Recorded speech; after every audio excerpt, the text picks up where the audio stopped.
Stephen Arnold Douglas strongly believed that the people of the territory should decide for themselves whether they wanted slavery or not.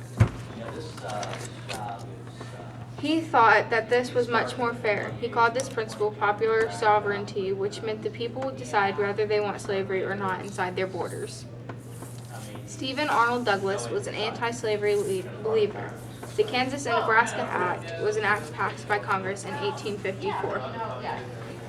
The Kansas and Nebraska Act allowed people in Kansas and Nebraska to decide for themselves whether to allow slavery within their borders.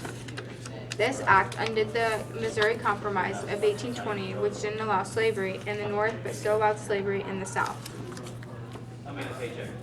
This was a positive for the anti-slavery leaders like John Brown and William Contrell, but a negative for the pro-slavery leaders.